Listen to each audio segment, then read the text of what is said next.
Pony Tales. Read by Scribbler.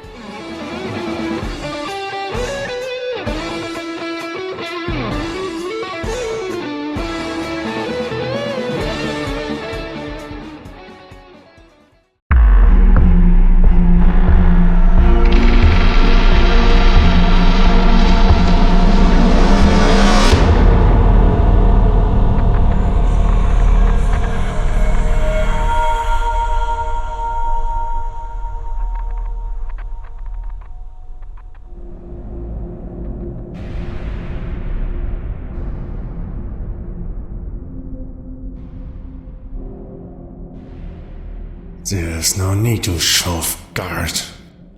I'm quite capable of walking on my own, despite these manacles. I would be faster if you took them off, of course, but I assume you won't hear of it.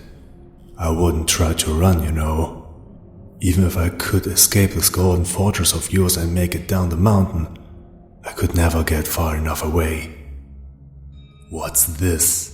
Is this where you carry out executions? In a great hall, filled with an angry herd? I'm not struggling, guard. The daystar's light hurt my eyes. And here, the two directs of Equestria. Forgive me, but I don't know how one chief ruler should greet another, since you are the first others I have met in person. Then again, I'm not a king anymore. You have made sure of that. So, it's a court, is it? I am to be put on trial? I must say I'm a little insulted you would even pretend to be doing some sort of justice after what you and your army have done. In fact, I doubt you truly want to know my side of things. Oh? Well, alright. It will do for passing the time. First things first. If I read your equine faces right, I would guess you are wondering why a diamond dog is so articulate. In short, our society has casters, and they, I can reasonably assume, are much more rigid than yours. The dogs who work close to the surface are of the meanest sort, but in the grottos and caverns that you have lately rooted out, we had a culture. I doubt you could fully understand it, any more than I could understand that of the surface. I am last in the line chosen for their intelligence to be king of the diamond dogs. Even my name Rex means king. What I am about to tell you will sound unbelievable. You will probably think I am mocking you or trying to trick you. You may even stop me before my story is finished. Oh, I have the right to tell you my story in full? How quaint. Very well, I will start at the beginning. 10,000 generations of my ancestors lived beneath the surface before equines ever came to the land you call Equestria. Other civilizations rose and fell here, while we endured beneath. Therefore, I hope you will pardon me never having sent emissaries. I assumed our society would survive yours, as it did the others. And we knew we must always endure, for just as you keep stewardship over aspects of the surface, so too did we tame great forces within the earth. Most of these you will find uninteresting, if we even understood them. But there's one you will find most relevant. Beneath my kingdom, there's a cavern of tremendous size. Much of this cavern is filled by a Stygian sea leaks across, and unfathomably deep. Your troops, I know, were upon its shore when they ransacked our capital. If they looked out across its black surface and saw what rested there, they no doubt mistook it for an island. That island is only a part of the thing that sleeps there. No mortal alive today has seen it in full. But it is described in accounts written by my ancestors, those times when it awoke. Its size is such that it could pick up 2 bull dragons in its jaw with ease. Its many long limbs carrying it fast through water and almost as fast over land.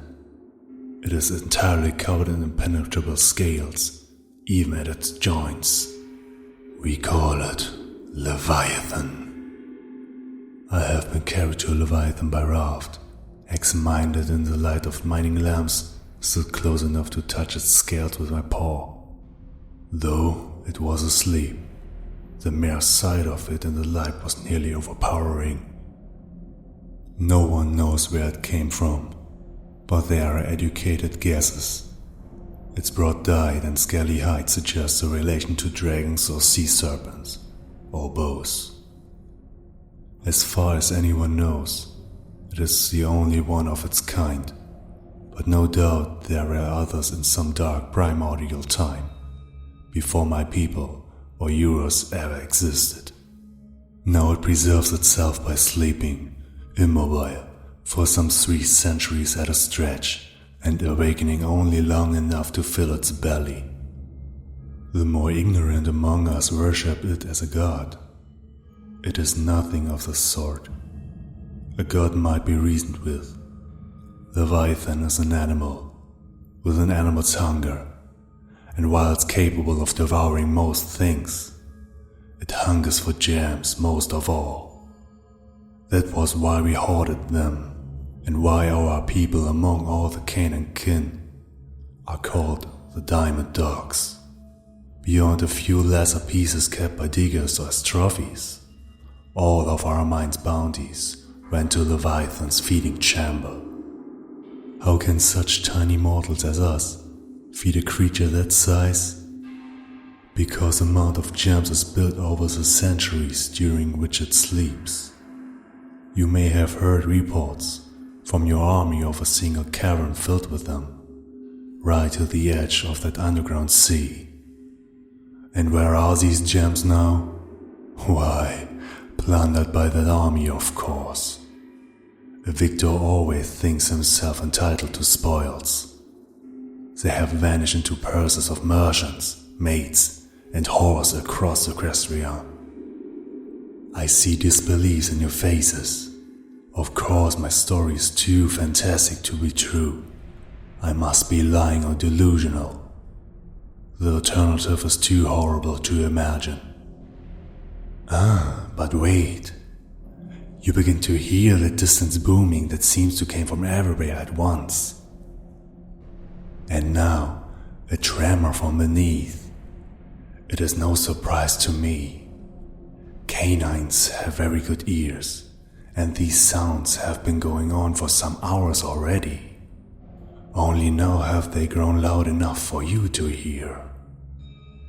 You see, as I mentioned, Leviathan awakes from hunger every 3 centuries or thereabouts, looking for sustenance. Each time we are forewarned by occasional small movements. Small for a creature of his size, that is. And puffs of smoke as it begins to breathe the air again. In your faces, I see the unspoken questions. Have 3 centuries passed? Have any of the signs recently appeared? The answer is yes. As to your next logical question, I am sad to say that any hope of subduing it is false. When it awakes, the mightiest of warriors are terrified. When it moves, the depths churn like a boiling cauldron. No weapon, nor magic, nor element of nature can pierce its scales or slow its advance. To Leviathan, iron is like straw and steel is like rotten wood, and it knows neither fear nor pity. And now it awakes, and for the first time in a millennia, sees that it must hunt. I admit to my share of responsibility. If I had instructed the gem gatherers to avoid interfering with ponies, a certain small group of them might not have tried to enslave one of your kind several years ago. The few cartloads of gems she made off with were only a minor loss. You hear that? The tremor grows stronger yet. But more recently, when she made to steal from us again, My people tried to make an example of her. This was a bad mistake, of course, but you can at least see the reason now, the importance of their work. They did not realize that Pony was connected to the Equestrian royal family, and could not have foreseen that you would consider their action an act of war. But I will not accept the greater part of the blame. You see, ponies do not eat gems, nor do they have any other practical use for such. To a pony, they are mere baubles, worn for the sake of vanity. Equine vanity brought on the theft, and the theft brought on the war, and the war brought on Leviathan. And all along you thought it was we who were driven by greed. Happily, the strength of the tremors means there's not much time to wait. If you gather at the windows now, you will be privileged to see what no one has seen in a millennia. The whole being of Leviathan in the light of the day star. I believe there's nothing more to say except farewell. Farewell.